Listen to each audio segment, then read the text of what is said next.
आज शाम के मनन के लिए हम लोग निकालेंगे यहोशू की किताब, उसका 9वां अध्याय। यहोशू की किताब, उसका 9वां अध्याय।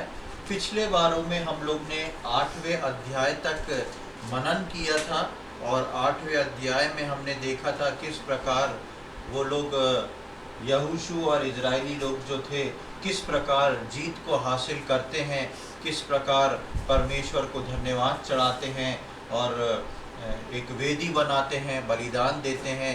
उसके आगे हम देखते हैं जब हम 9वें अध्याय में आते हैं तो आगे की सिलसिला आगे की ओर आगे बढ़ता है और उसमें हम देखेंगे 9वां अध्याय जो है एक विशेष जाति के बारे में है जो कि गिबोनियों है। इस जाति तो नहीं कहा जाएगा, एक ऐसा समूह है जिसके अंदर कई जातियां हैं। एक ऐसा समूह है जिसके अंदर कई जातियां हैं और अभी हम उसको पढ़ेंगे तो आपको समझ में आ जाएगा। यहोशू का 9वां अध्याय 9th चैप्टर, उसकी पहली 6 आयतों को हम पढ़ेंगे। यहोशू उसका 9 अध्याय, उसकी पहली 6 आयतें।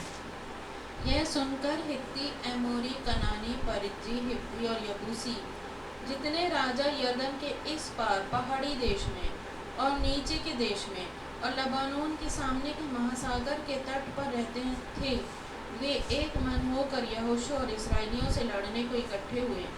जब गिबोन के निवासियों ने सुना कि यहोशू ने यरीहो और ऐसे क्या क्या किया है, तब उन्होंने छल किया और राजदूतों का भेष बनाकर अपने गदहों पर पुराने बोरे और पुराने फटे और जोड़ लगे हुए मदिरा के कुप्पे लादकर, अपने पाँवों में पुरानी पैबंद लगी हुई जूतियाँ और तन पर पुराने वस्त्र पहने और अपने भोजन के लिए सूखी और फफूंदी लगी हुई रोटी ले ली। तब वे गिलगाल की छावनी में यहोशू के पास जाकर उससे और इस्राएली पुरुषों से कहने लगे, हम दूर देश से आए हैं, इसलिए अब तुम हमसे वाचा बांधो। यहाँ पर हम देखते हैं ये एक गिबोनियों का बहुत बड़ा क्षेत्र है।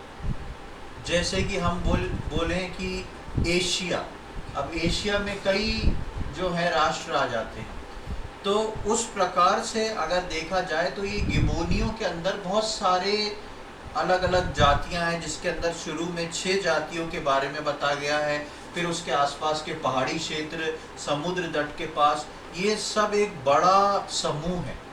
और ये बड़े समूह ने जब इनको पता पड़ा कि एक इजराइलियों की भीड़ मिस्र में से निकल के चली आ रही है, इनके लिए मिस्र का समुद्र खुल गया, इन्होंने आके यरीहो को हासिल कर लिया, फूंक दिया, जला दिया, ले लिया।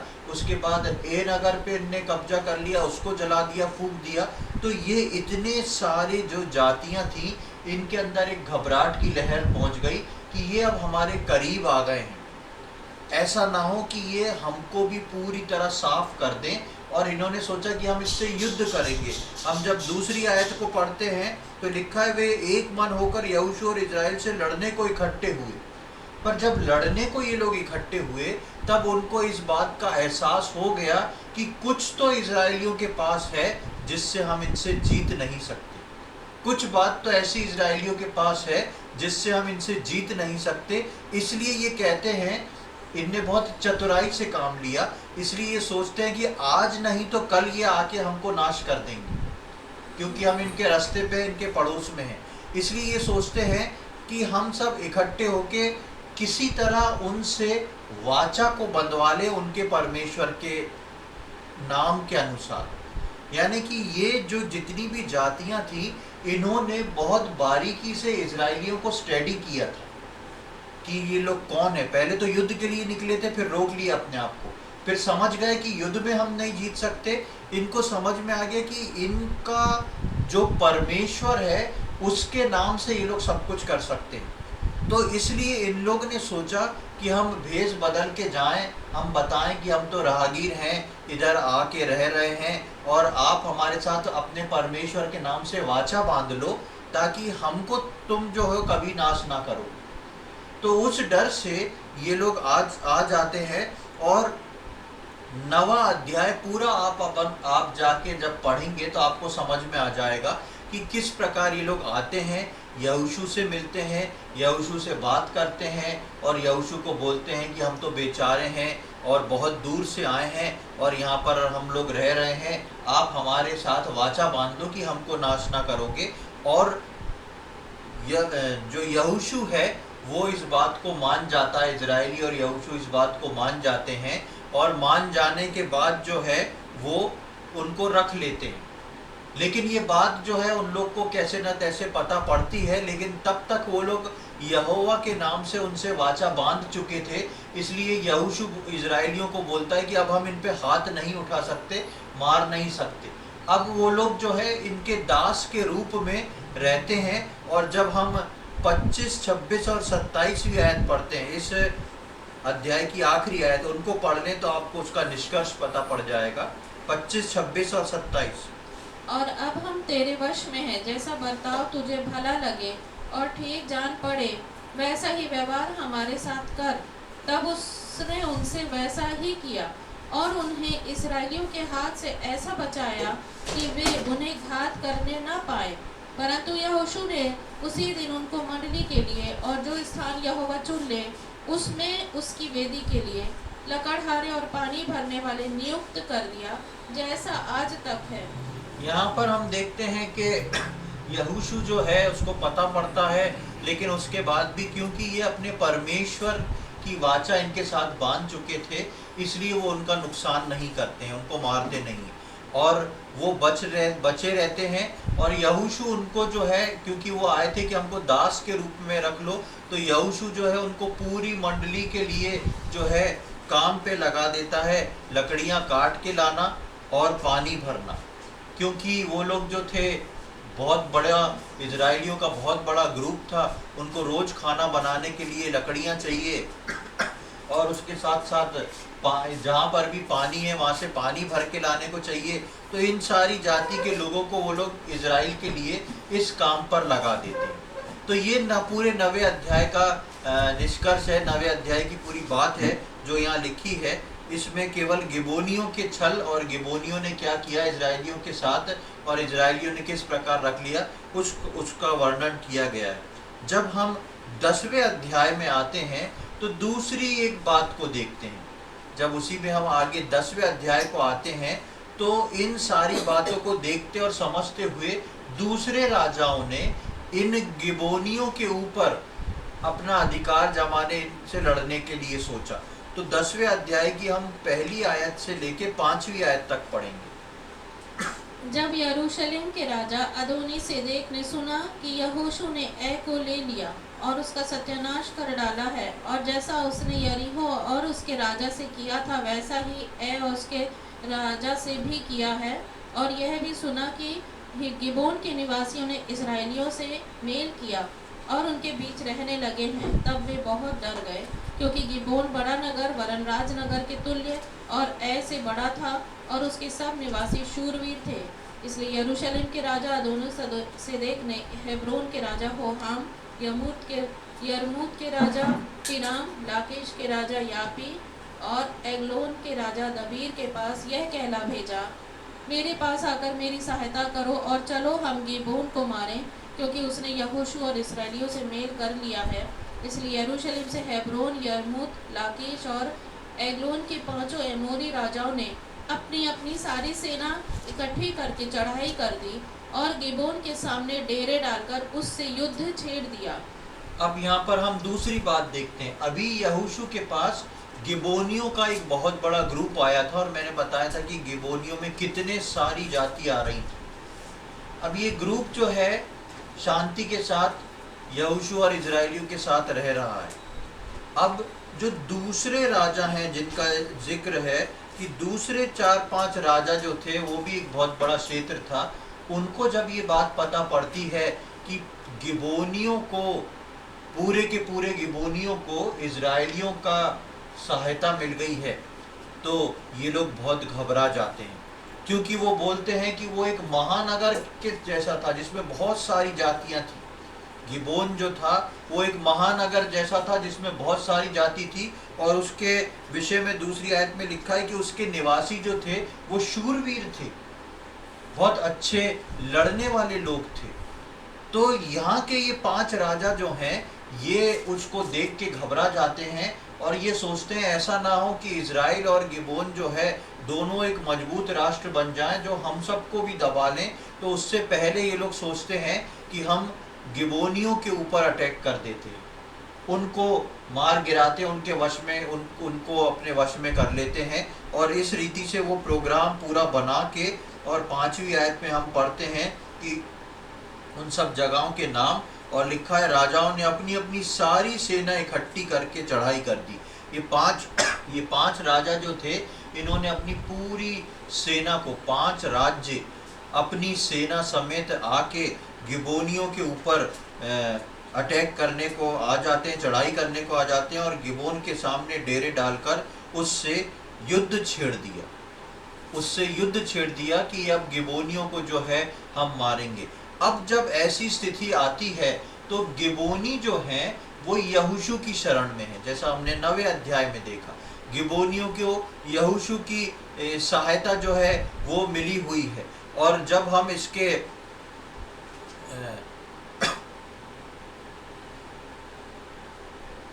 6वीं आयत को देखते हैं तो वहां पर गिबोन के लोग जो हैं वो यहोशू को मदद के लिए पुकारते हैं। और 6वीं आयत को पढ़ लें, वहां क्या लिखा है। तब गिबोन के निवासियों ने गिलगाल की छावनी में यहोशू के पास यों कहला भेजा, अपने दासों की ओर से तू अपना हाथ न हटाना, शीघ्र हमारे पास आकर हमें बचा ले और हमारी सहायता कर, क्योंकि पहाड़ पर रहने वाले एमोरियों के सब राजा हमारे विरुद्ध इकट्ठे हुए हैं। हाँ, यहाँ पर वो लोग घबरा जाते हैं। महानगर है, शूरवीर हैं, लेकिन वो घबरा जाते हैं और उनको समझ में आ जाता है कि हम यहोशू के समान, इजराइलियों के समान जो है वो लड़ाई नहीं कर सकते। और वो तुरंत जो है यहोशू से सहायता को मांगते हैं। और ये परमेश्वर की एक बहुत बड़ी प्लानिंग थी पहले से कि किस प्रकार परमेश्वर गिबोनियों को और इजराइलियों को दोनों को एक साथ मिला के उस 5 राजाओं को नष्ट करना चाहता था। और वहां पर हम देखते हैं कि जब इस बात को यहोशू सुनता है तो 7वीं आयत में हम देखते हैं कि तब यहोशू सारे योद्धाओं और सब शूरवीरों को संग लेकर गिलगाल से चल पड़ा। जैसे ही यहोशू ने इस बात को सुना, यहोशू चल पड़ा। क्यों चल पड़ा? यहोशू अपने परमेश्वर के नाम के कारण चल पड़ा। यहोशू को याद आता है कि मैंने जो है इन गिबोनियों के साथ एक वाचा बांधी है कि मैं तुम्हें नष्ट नहीं करूंगा, अब ये और तुम्हारे साथ होऊंगा, सहायता करूंगा। और गिबोनी जो है अब यहोशू के पास खबर भेज रहे हैं कि हमारे साथ ऐसा ऐसा हुआ है, उनका हाथ हमारे ऊपर उठने ना पाए, आप शीघ्र आएं और हमारी सहायता करें। और जैसे ही यहोशू इस बात को सुनता है तो हम देखते हैं कि वो जो है तुरंत गिलगाल से चल पड़ता है। कहाँ पर? उस युद्ध के मैदान में जहाँ पर एमोरिय लोग जो थे वो गिबोन को घेरने को आए थे। यहाँ पर हम देखते हैं कि यहोशू इस काम को क्यों कर रहा है, क्योंकि यहोशू परमेश्वर का एक दास है, क्योंकि यहोशू जो है परमेश्वर को आदर देने वाला और परमेश्वर को मानने वाला है। और आप जब 9वां अध्याय पढ़ेंगे तो उसने वहां पे लिखा है कि उसने यहोवा परमेश्वर के नाम से इन गिबोनियों से वाचा बांधी थी। इसलिए अपने परमेश्वर के नाम के कारण, अपने परमेश्वर से बांधी हुई वाचा के कारण यहोशू जो है तुरंत वहां पर चल देता है। और हम देखते हैं उस वाचा को निभाने का सबसे बड़ा महत्व यहोशू के मन में होता है, चाहे वो परमेश्वर से हो या हमारे लोगों के साथ बांधी गई वाचा हो। ये यहोशू अच्छे से समझता है। यहोशू ने चाहे वाचा परमेश्वर से बांधी हो, चाहे परमेश्वर के नाम से अपने लोगों के साथ या दूसरे लोगों के साथ वाचा बांधी हो, यहोशू को इस बात का बहुत फर्क पड़ता है और उस वाचा को निभाने के लिए यहोशू निकलता है। क्योंकि हम यहोशू के कैरेक्टर के बारे में सीख रहे हैं, आज हम इस बात को देखते हैं और हमको समझ में आता है कि कैसे यहोशू अपने परमेश्वर से बांधी गई वाचा के लिए मजबूती के साथ खड़ा हुआ है। कैसे यहोशू उन पराये लोगों से जिनसे उसने यहोवा के नाम से वाचा बांधी है एकदम स्थिर खड़ा है, पीछे नहीं हट रहा है। वो कह सकता था मेरा क्या काम, मुझसे युद्ध करने थोड़ी ना आए, तुमसे युद्ध करने आए, तुम जानो। यहाँ पर हम देखते हैं परमेश्वर का एक जन जो परमेश्वर के साथ वाचा बांधता है और परमेश्वर के लोगों या दूसरे लोगों के साथ जो वाचा बांधता है उसको कितना महत्वपूर्ण समझता है। और यही चीज हम नए नियम के विश्वासियों के लिए परमेश्वर ने रखी है। जब हम परमेश्वर के लिए अलग होते हैं, जब हम परमेश्वर के लिए किसी निर्णय को लेते हैं, जब हम परमेश्वर के लिए इस बात को सोचते हैं कि आज से मैं अपने जीवन को इस प्रकार जीऊंगा, आज से मैं अपने जीवन को परमेश्वर की महिमा के लिए इस्तेमाल करूंगा, आज से मैं जो है इस प्रकार से कार्य करूंगा। जब हम परमेश्वर के लिए कोई निर्णय लेते हैं, उससे वाचा बांधते हैं, तो वो हमारे लिए पूरी करने के किस प्रकार हम पूरी कर रहे हैं उसको परमेश्वर देखता है। यहोशू जो है काम कर रहा है उसको लोग देख रहे हैं, उसको मालूम है कि मुझको अपने परमेश्वर की गवाही को खराब नहीं करना। मैंने इन लोगों के साथ जो यहोवा के नाम से वाचा बांधी है उस वाचा को मैं पूरी करूंगा। प्रियो, आज हम सोच के देखें कि हम अपने जीवनों में अपने परमेश्वर के साथ बांधी हुई वाचा या वो निर्णय जो हम अपने परमेश्वर के साथ लेके रखते हैं उसको हम कितना सीरियसली पूरा करते हैं। जिस चीज को हम लेके रखते हैं कि नहीं मैं अब से परमेश्वर के लिए करूंगा, या मैं परमेश्वर के नाम से इस विचार को, इस डिसीजन को लेता हूं कि मैं करूंगा, चाहे तो वो परमेश्वर के लिए हो, चाहे मेरी अपनी जिंदगी के लिए हो, चाहे वो मेरे लोगों के लिए हो जिससे मैंने यहोवा परमेश्वर के नाम से वाचा बांधी हो, या एक निर्णय, एक डिसीजन को लिया, कितना सीरियसली हम लेते हैं, देखते हैं और लेते हैं। यहाँ पर हमको यहोशू के जीवन से सीखने को मिलता है कि यहोशू केवल युद्ध करने वाला पुरुष नहीं था, यहोशू केवल लोगों को प्रवचन देने वाला मनुष्य नहीं था, यहोशू केवल वो परमेश्वर का दास नहीं था जो परमेश्वर की बातों को सुन के लोगों को सुना देता है, लेकिन ये यहोशू के जीवन का एक पर्सनल कैरेक्टर था। उस पर्सनल कैरेक्टर के अकॉर्डिंग यहोशू जानता था कि मुझको स्थिर रहना है, और उसने इस बात को लेके इजराइलियों को भी तैयार किया होगा, तब तो इजरायली युद्ध पे जाने को तैयार हुए। प्रियो, मेरे और आपके जीवन में परमेश्वर के लिए निर्णय लेना या परमेश्वर के लिए एक लिया हुए निर्णय को लेके चलना बहुत आवश्यक है। जिस प्रकार यहोशू के जीवन में ये कैरेक्टर है, परमेश्वर चाहता है मेरे और आपके जीवन में भी ये चीज़ है। उसके बाद हम 8वीं आयत में आते हैं। देखें 8वीं आयत में क्या लिखा है। और यहोवा ने यहोशू से कहा, उनसे मत डर, क्योंकि मैंने उनको तेरे हाथ में कर दिया है। उनमें से एक पुरुष भी तेरे सामने टिक ना सकेगा।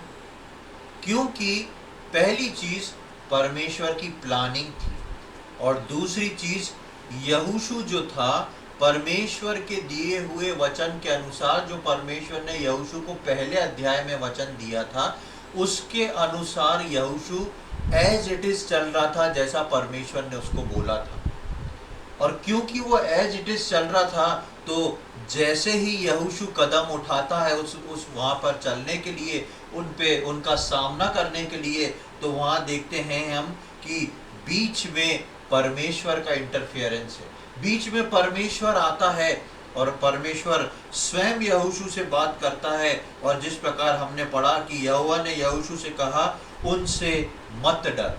पहली चीज परमेश्वर यहोशू से कह रहा है उनसे मत डर, यानी कि यहोशू के मन को परमेश्वर जानता है। पिछली बार हम इस बात को देख रहे थे और सीख रहे थे कि जिससे पहले यहोशू अपनी स्थिति परमेश्वर को बताता, उससे पहले परमेश्वर यहोशू की स्थिति को जानता और वहां पर पहुंचता है। और यहाँ पर हम देखते हैं कि यहाँ पर फिर से परमेश्वर आके यहोशू से बोल रहा है कि मत डर, उनसे मत डर। यानी कि यहोशू परमेश्वर की वाचा के अनुसार उस वचन को तो निभाने को जा रहा था, लेकिन यहोशू के मन में एक डर था, अंदर वो सहमा था, एक डर था कि पता नहीं क्या होगा और कैसे होगा। सबसे पहले परमेश्वर जो है यहोशू को रीड करता है और यहोशू को आके बोलता है, उनसे मत डर, तू उनसे डर मत, क्योंकि मैंने उनको तेरे हाथ में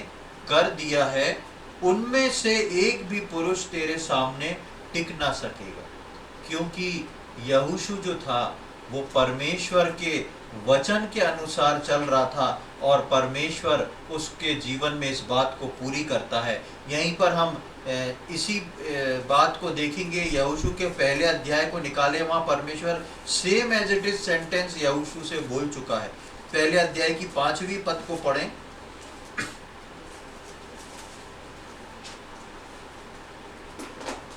यहोशू 1:5।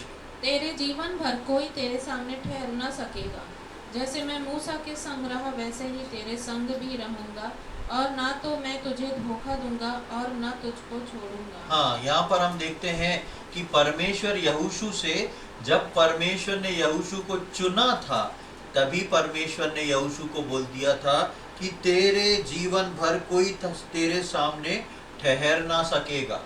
और यहाँ पर 10वें अध्याय की 8वीं आयत में वही बात परमेश्वर यहोशू से फिर कह रहा है, उनसे मत डर, क्योंकि मैं उनको तेरे हाथ कर दूंगा, उनमें से एक भी पुरुष तेरे सामने टिक ना सकेगा। क्यों परमेश्वर इसको रिपीट कर रहा है? क्योंकि परमेश्वर उसको याद दिला रहा है, यहोशू तू मेरा वही दास है जिसको जब मैंने चुन के बुलाया था और जो बात मैंने तुझसे कही थी, आज भी मैं अपनी उस कही हुई बात पे स्थिर खड़ा हूं। इसलिए तू भयभीत ना हो, इसलिए तू डर मत, तू परेशान मत हो, मैं तेरे साथ हूं और कोई तेरे सामने तेरा सामना करने को खड़ा नहीं रह सकता।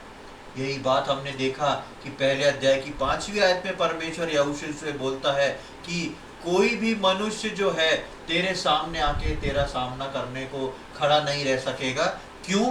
क्योंकि तेरे साथ मैं खड़ा हूं। जब परमेश्वर हमारे साथ खड़ा होता है तो कोई भी मनुष्य जो है आके हमारा सामना नहीं कर सकता, हमारा सामना करने को खड़ा नहीं रह सकता। और क्योंकि यहोशू ने इस गैप को अपने जीवन में बिल्कुल खत्म कर दिया था, यहोशू परमेश्वर के कहे हुए वचनों के अनुसार चल रहा था, इसलिए यहोशू अपने आप ऑटोमेटिकली परमेश्वर के साथ साथ चल रहा था और परमेश्वर उस वचन को पूरा करता है। प्रियो, अगर हम परमेश्वर के सामने सही हैं तो वो अपने हर वचन को हमारे लिए पूरा करता है। कई बार हम बोलते हैं, परमेश्वर आपने तो मुझको ये वचन दिया था। कई बार हम बोलते हैं, परमेश्वर आपने तो मुझसे कहा था कि मैं ऐसा करूंगा, ऐसी प्रतिज्ञा मुझको दी थी। लेकिन क्या आज क्या हुआ जो वो प्रतिज्ञा मेरे जीवन में काम नहीं कर रही? आज क्या हुआ कि वो चीज मेरे सामने नहीं आ रही? प्रियो, कई बार हम इस प्रतिज्ञा को दोहराते हैं, स्मरण करते हैं, परमेश्वर को याद दिलाते हैं और हम इस बात को भूल जाते हैं कि उस प्रतिज्ञा को देते वक्त परमेश्वर ने मुझसे क्या कहा था। क्या उस प्रतिज्ञा के लिए की हुई बातों को मैंने निभाया है कि नहीं, जो मैं आज परमेश्वर से बोल रहा हूं कि आप क्यों नहीं निभा रहे हो?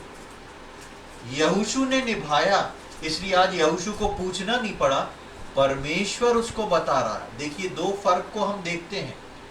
हमारी प्रतिज्ञा जब पूरी नहीं होती तो हम परमेश्वर से पूछते, परमेश्वर आपने तो मुझको ऐसा वचन दिया था, फिर ये पूरा क्यों नहीं हुआ? और यहाँ पर यहोशू नहीं पूछ रहा, क्योंकि यहोशू परमेश्वर के साथ था, तो परमेश्वर यहोशू को याद दिला रहा है कि मेरे बेटे, क्योंकि तू मेरे वचनों के साथ साथ चला, जो मैंने पहले अध्याय में कहा था वही मैं 10वें अध्याय में बोल रहा हूँ कि तेरा सामना कोई नहीं कर सकता, क्योंकि तूने मेरे सम्मुख होके सही तरीके से चला। मेरे और आपके जीवन में भी प्रियो, कई बार शैतान हमको इसी रीति से धोखा देता है और बोलता है, क्या हुआ, परमेश्वर ने तो तुमसे वाचा बांधी थी, क्या हुआ, परमेश्वर ने तो तुम्हें प्रतिज्ञा का ये वचन दिया था, क्या हुआ कि तुमको ये वचन मिला था, फिर तुम्हारे साथ ऐसा क्या हुआ कि तुम जो हो वो वचन को पूरा नहीं कर पा रहे हो, वो वचन तुम्हारे जीवन में पूरा नहीं हो पा रहा। और हमको लगता है, हम परमेश्वर से पूछने बैठ जाते हैं, परमेश्वर क्यों ऐसा हो रहा है? लेकिन परमेश्वर के साथ जो चलते हैं, परमेश्वर के वचन में जो बने रहते हैं, परमेश्वर उनसे आके पूछता है, परमेश्वर उनको आके बताता है और याद दिलाता है कि देख, तेरे को मैंने ये प्रतिज्ञा दी थी ना, तेरे से मैंने ये बात कही थी ना, अब देख वही बात को मैं पूरा कर रहा हूँ। और जो प्रतिज्ञा परमेश्वर ने यहोशू को की थी कि देख तेरे सामने कोई खड़ा नहीं हो पाएगा, इतना समय बीतने के बाद, कई राज्यों को जीतने के बाद भी परमेश्वर अपने उस वचन पे एज इट इज खड़ा हुआ। प्रियो, मेरे और आपके लिए एक प्रश्न है, एक प्रश्न चिन्ह मेरे और आपके जीवन में आता है। यहोशू तो परमेश्वर के साथ एज इट इज खड़ा रहा था, क्या मैं और आप उसकी दी हुई प्रतिज्ञाओं के साथ एज इट इज खड़े हुए हैं? यदि खड़े हैं तो निश्चय जाने परमेश्वर आपको खुद आके जैसे उसने यहोशू को दोहराया वैसे दोहराएगा। और यदि नहीं खड़े हैं तो मुझको और आपको कंफ्यूजन होएगा। हम परमेश्वर से पूछेंगे, परमेश्वर ये काम मेरे जीवन में पूरा क्यों नहीं हो रहा, जबकि आपने तो मुझसे ऐसा बोला था। तो प्रियो, मैं और आप जो हैं परमेश्वर के वचनों में बने रहें और परमेश्वर के सामने सही रीति से चलें, तो निश्चित तौर पे जो गवाही हम यहोशू की यहाँ पर देखते हैं, वही गवाही जो है मेरे और आपके जीवन में मिलती है। उसके बाद हम 9वीं आयत से लेके 11वीं आयत तक पढ़ेंगे। वहाँ देखते हैं वहाँ पर आगे क्या होता है। तब यहोशू रातों रात गिलगाल से जाकर एकाएक उन पर टूट पड़ा।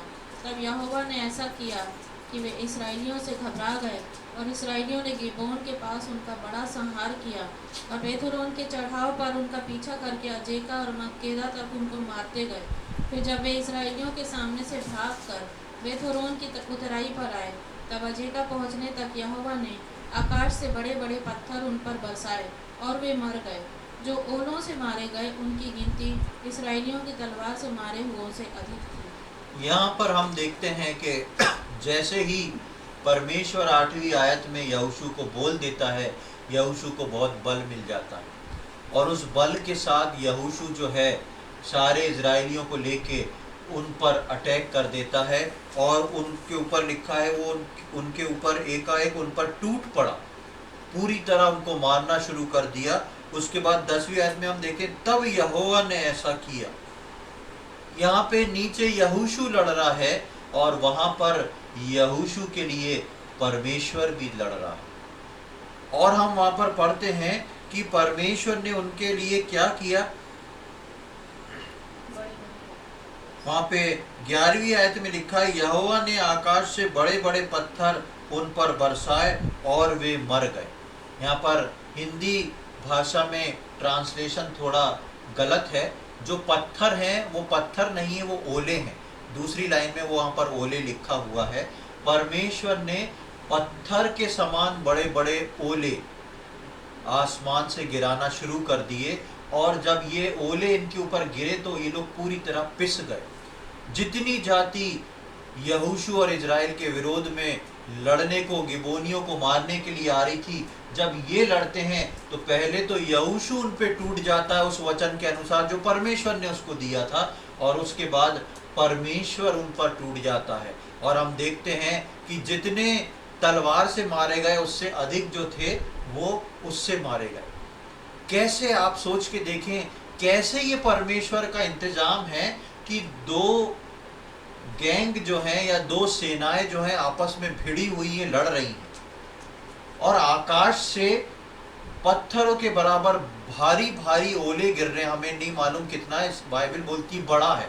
और जैसा मैंने बताया, बाइबल में जहाँ बड़ा आता है यानी कि बहुत बड़ा आता है। दो सेनाएं युद्ध कर रही हैं, यहोशू की सेना और दूसरी सेना, और इनके ऊपर जो है बड़े आकार के ओले गिर रहे हैं जिससे दब के इनको मरना है। लेकिन कहीं आप ये लिखा नहीं पाएंगे कि उस ओले में दब के कुछ इजरायली भी मर गए। ये परमेश्वर का ऐसा सटीक तरीका है।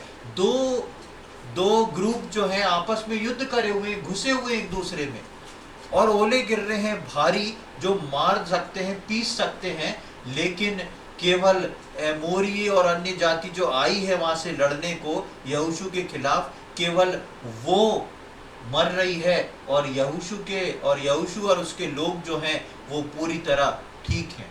ये परमेश्वर अद्भुत काम कर सकता है। और यहाँ पर ये परमेश्वर ने इस प्रकार इस युद्ध को जिताया। और हम पढ़ते हैं कि जितने लोग तलवार से मारे गए थे उससे अधिक जो थे वो इन ओलों से मर गए, क्योंकि यहोशू ने परमेश्वर की दोहाई दी, क्योंकि यहोशू ने परमेश्वर के सम्मुख गया और परमेश्वर के साथ साथ चलता रहा। तो परमेश्वर खुद यहोशू के साथ उस युद्ध को लड़ने आया और परमेश्वर ने उन सबको हरा दिया और इजरायलियों को जितवा दिया। प्रियो, मेरे और आपके जीवन में भी जब हम परमेश्वर को सामने रख के चलते हैं, मेरे और आपके जीवन में जब हम हमारे युद्ध को परमेश्वर लड़ता है, परमेश्वर जब इस प्रकार से मुझसे और आपसे कहता है कि ये युद्ध जो है तुम्हारा नहीं वरन मेरा है, जब परमेश्वर हमारे युद्धों को लड़ता है तो हम इसी प्रकार की जीत को हासिल करते हैं। आज के समय में हम किसी से शारीरिक रूप से जाके नहीं लड़ते, लेकिन आज के समय में हम सबके जीवन में बहुत सारे युद्ध हैं, हम सबके जीवन में बहुत सारे आपसी संघर्ष हैं, हम सबके जीवन में आत्मिक संघर्ष हैं जो कि एक युद्ध के बराबर है। कई बार हम अपने आप से लड़ते हैं, अपने स्वभाव से लड़ते हैं, कई बार हम दूसरे की कही हुई बातों से, उसके कारण से, उस स्वभाव से हम लड़ते हैं। कई बार जब समस्याएं हमारे सामने आती हैं तो हम उनसे लड़ते हैं, और कई बार हम लड़ते लड़ते निराश होते हैं कि हम अकेले हैं। लेकिन प्रियो, इस बात को जाने, जो परमेश्वर मेरे और आपके साथ है, यदि हम परमेश्वर के साथ बने हुए हैं तो चाहे वो युद्ध कितना भी बड़ा क्यों ना हो, परमेश्वर उस युद्ध को हमारे लिए लड़ता है।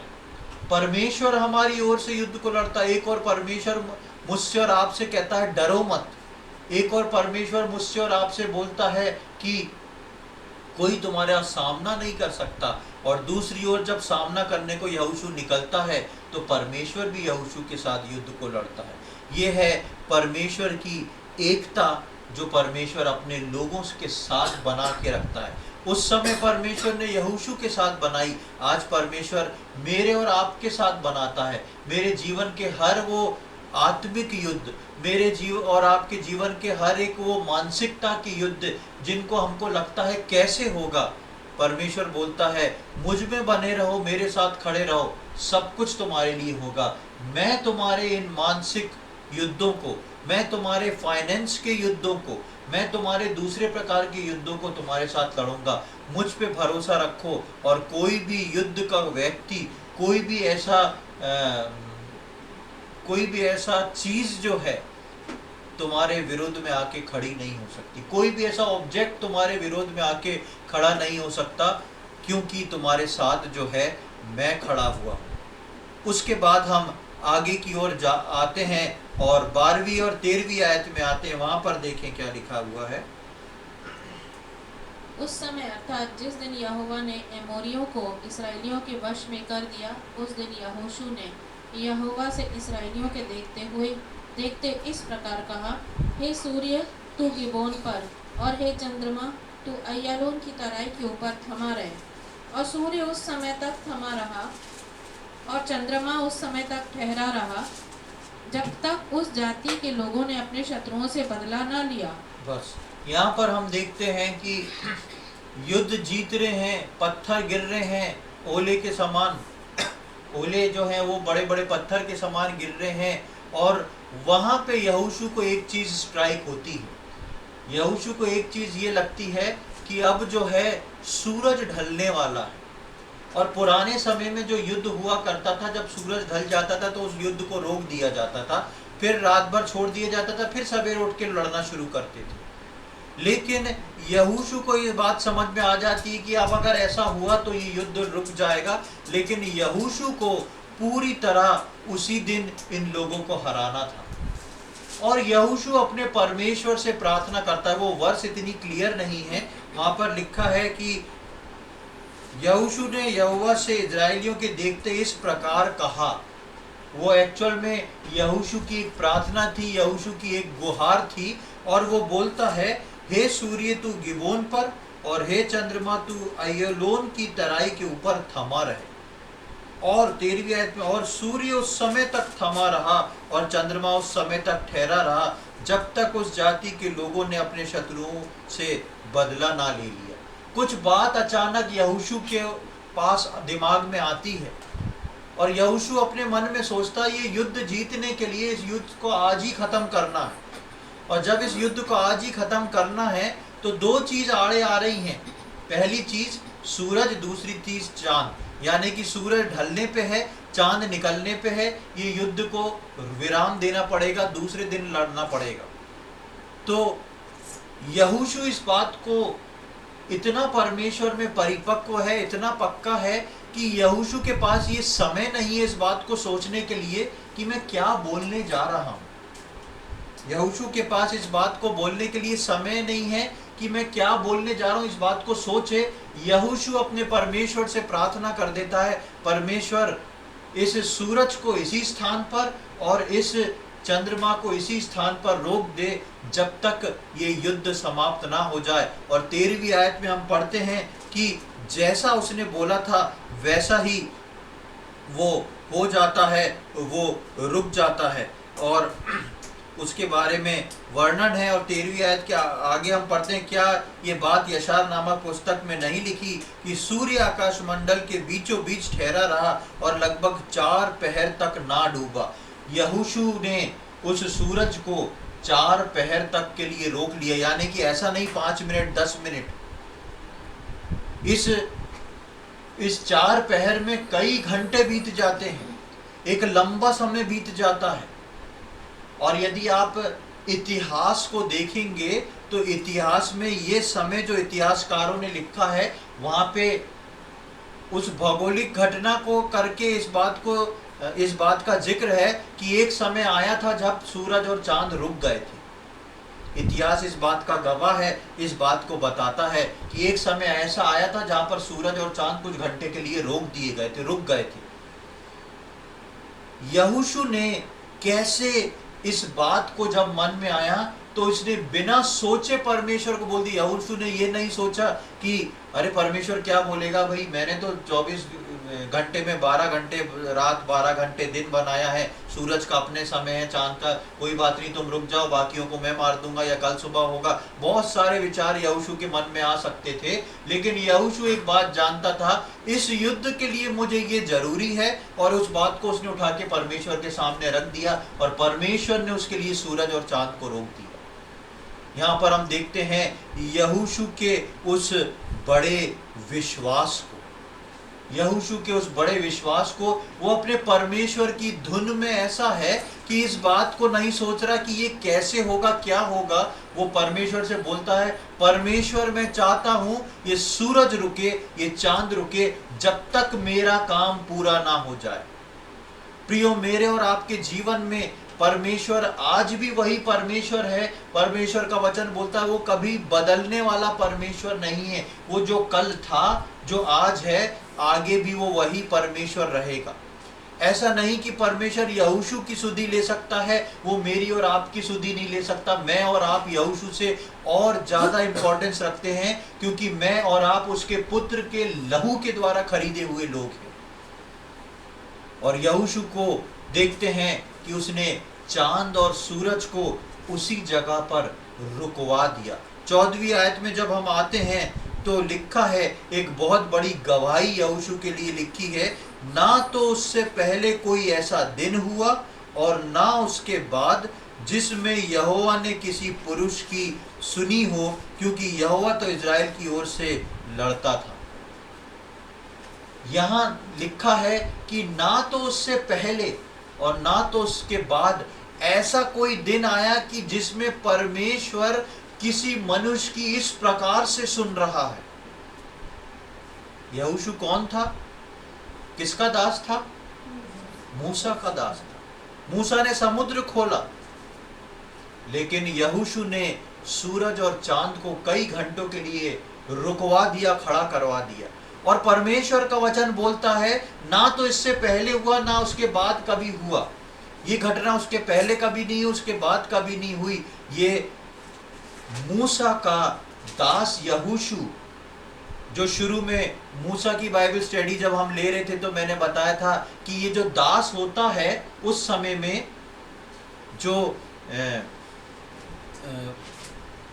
भविष्यवक्ताओं के जो दास हुआ करते थे वो काम करते थे, पानी डाल के उसके हाथ को धुलाते थे, पानी डाल के उसके पैर को धुलाते थे। जब वो कहीं जाता था तो उसको ओवरकोट डाल के रस्सी से उसकी कमर को बांधते थे, उसका सामान उठा के उसके पीछे पीछे चलते थे।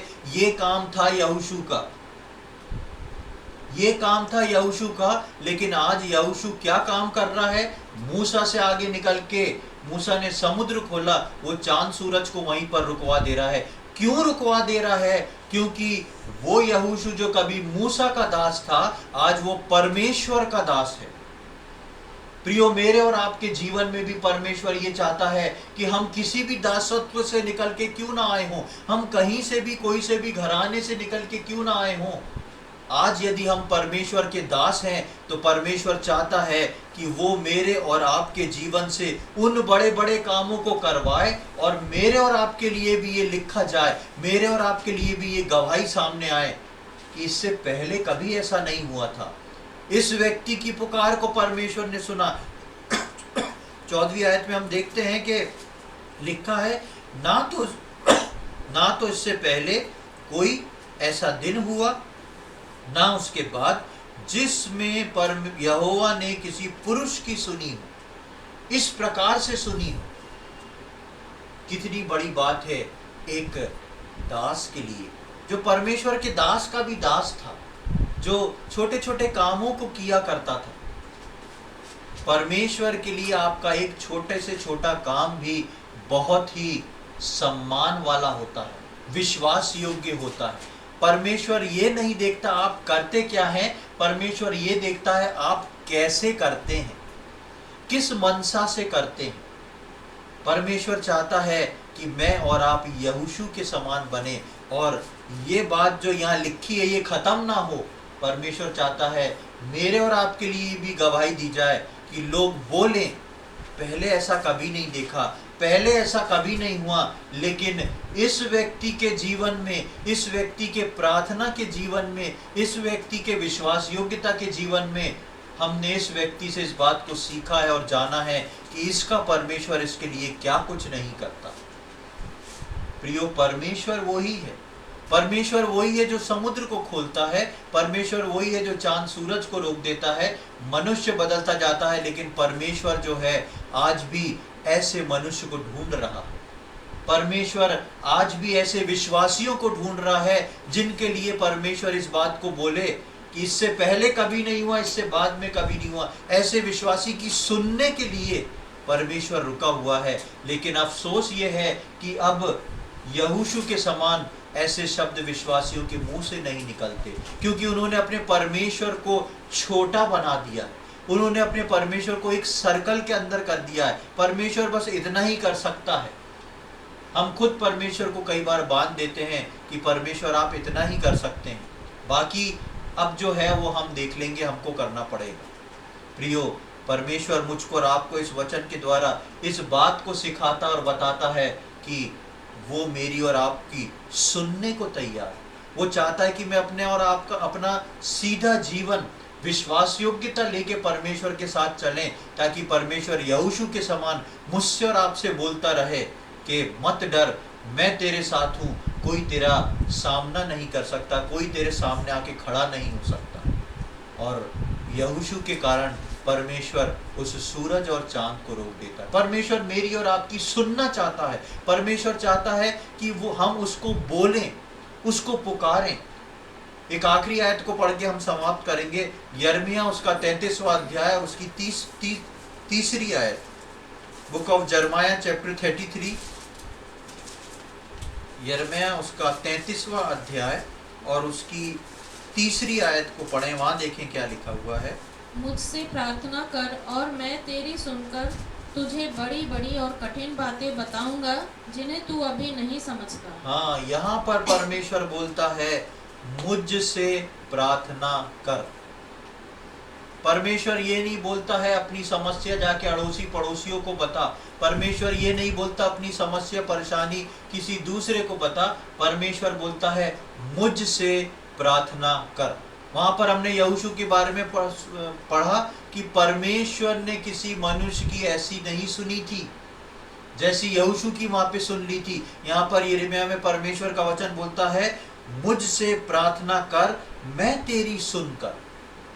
उसमें कोई भी ऑब्स्ट्रक्शन नहीं है, कोई भी विकल्प नहीं है, कुछ भी ऐसा नहीं कि नहीं सुनेगा। परमेश्वर बोलता मैं तेरी सुनकर तुझे बड़ी बड़ी और कठिन बातें बताऊंगा। वो बातें जो संसार नहीं समझ सकता, वो बातें जो नामधारी विश्वासी नहीं समझ सकते, वो बातें वो लोग नहीं समझ सकते जिनके पास अपने परमेश्वर के लिए समय नहीं है। परमेश्वर बोलता है तू उनमें से बाहर निकल के आ, तू मुझसे प्रार्थना कर, तू मुझसे प्रार्थना कर, मैं तेरी सुनूंगा और मैं तुझको बड़ी बड़ी और कठिन बातें बताऊंगा जिन्हें तू अभी नहीं समझता। प्रियो, मैं और आप बहुत सारी बातों को अभी नहीं समझते। हम परमेश्वर के कार्य करने के तरीके को नहीं समझते हैं।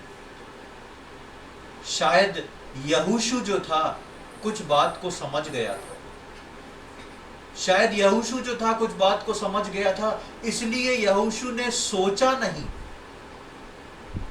उसने बैठ के विचार नहीं किया क्या ऐसा करना चाहिए, ऐसी प्रार्थना करना चाहिए, ऐसा बोलना चाहिए। यहोशू कुछ बात को समझ गया था। वो सीधे जो है सूरज और चांद को रुकने के लिए परमेश्वर को बोलता और परमेश्वर रोक देता। कई बार मेरे और आपके जीवन में प्रियो, मैं और आप समझते नहीं हैं कि हम किस परमेश्वर के पास आए हैं।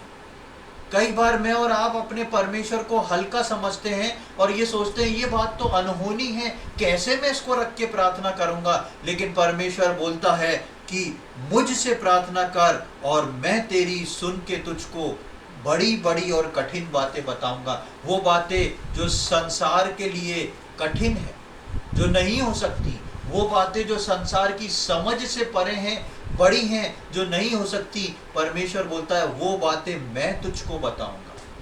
पर तुझको करना क्या है?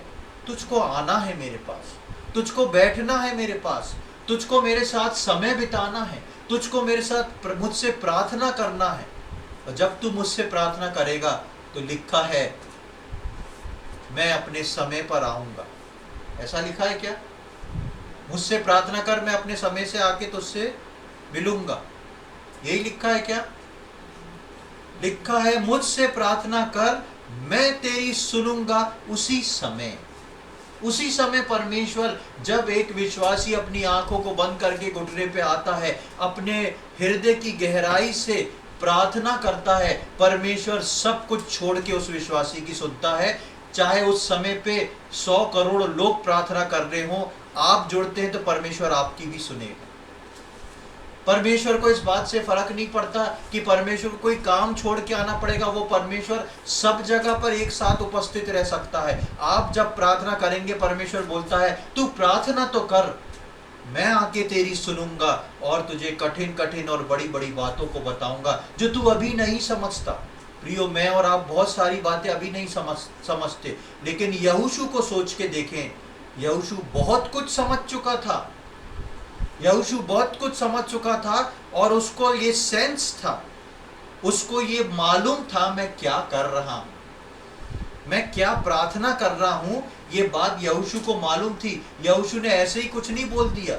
युद्ध के समय में था, सीरियस था, और ऐसा नहीं कि हार रहा था तो घबराहट हो रही होगी, जीत रहा था। वो पूरे सेंस में होके यहोशू को मालूम है मैं अपने परमेश्वर से क्या कुछ मांग सकता हूं, और यहोशू प्रार्थना करके मांगता है और यहोशू को मिल जाता है। प्रियो, मेरे और आपके जीवन में आज जब हम यहोशू का 9वां और 10वां अध्याय पढ़ते हैं तो परमेश्वर मुझको और आपको बताता है कि किस अद्भुत रीति से परमेश्वर यहोशू के साथ था। यहोशू परमेश्वर की वाचा को निभाने वाला और परमेश्वर के नाम से लोगों से बांधी हुई वाचा को निभाने वाला एक व्यक्ति था। इसलिए परमेश्वर यहोशू के साथ चलने वाला परमेश्वर था। और परमेश्वर यहोशू से बोलता है मत डर, मैं तेरे साथ हूँ, कोई भी तेरा सामना करने को नहीं आ सकता। और उसके बाद हम देखते हैं यहोशू की अद्भुत प्रार्थना, जिसको परमेश्वर सुनता है और यहोशू के लिए पूरा करता है। प्रियो, आगे आने वाले समय में परमेश्वर हम में से प्रत्येक की सहायता करे कि मैं और आप यहोशू के कैरेक्टर के अनुसार कुछ बनने की कोशिश करें। आज तक हो सकता है हमारा कैरेक्टर कुछ रहा हो, हमारे सोच विचार कुछ रहे हों, लेकिन आज हम इस बात को लेके देखें, सोच के देखें कि जब यहोशू कर सकता है तो मैं क्यों नहीं। मैं और आप भी यहोशू के समान एक मनुष्य हैं, परमेश्वर को जानने वाले हैं, और परमेश्वर मुझसे और आपसे कहता है, मुझसे प्रार्थना कर, मुझसे प्रार्थना कर और मैं तेरी सुनूंगा और वो सारी कठिन बातें बताऊंगा। मेरे और आपके जीवन में बहुत सारी ऐसी कठिन बातें और बहुत सारी ऐसी चीज़ें हैं जिसको मैं और आप आज समझते नहीं, लेकिन परमेश्वर मेरा और आपका इंतज़ार कर रहा है उन बातों को समझाने के लिए, हमारे साथ खड़े रहने के लिए और ये बोलने के लिए, मेरे बेटा मेरी बेटी तू मत डर, मैं तेरे साथ हूँ। परमेश्वर इन वचनों को समझने में हम में से प्रत्येक की सहायता करे। प्रभु के नाम की महिमा हो। आइए हम प्रार्थना करेंगे। प्रभु जी, हम धन्यवाद के साथ आपके सम्मुख आते हैं। इस सुंदर दिन के लिए हम धन्यवाद देते हैं प्रभु। एक और बार हमारे जीवन में आपने ये अवसर प्रदान किया कि प्रभु हम आपके वचनों को सीखने और समझने को आ सके। धन्यवाद देते हैं प्रभु आज के वचन के लिए। जिस प्रकार हम यहोशू के बारे में पढ़ रहे थे, सीख रहे थे प्रभु, कितना अद्भुत कार्य, कितना विश्वास योग्य जीवन यहोशू अपने लोगों के साथ बिता रहा था। आपके सम्मुख होके चलने वाला एक जीवन था, और हम धन्यवाद देते हैं कि उसकी आशीष प्रभु जी हम उसके जीवन में, लेकिन उसके जीवन के द्वारा इजरायलियों पे और उनके जीवन के द्वारा गिबोनियों पर तक हम देखते हैं कैसे प्रभु जी आप अपने लोगों के कारण, अपने दास के कारण उन अन्य जातियों को भी प्रभु जी आशीषित करते हैं। इसके लिए हम धन्यवाद देते हैं प्रभु जी। हम प्रार्थना विनती करते हैं, जितने लोग आज हम यहाँ पर उपस्थित हैं, जितने बैठे हैं, एक एक जन के लिए हम प्रार्थना विनती करते हैं प्रभु जी। हमारा जीवन जो है यहोशू के जीवन के समान हो, हमारा जीवन विश्वास योग्य जीवन हो।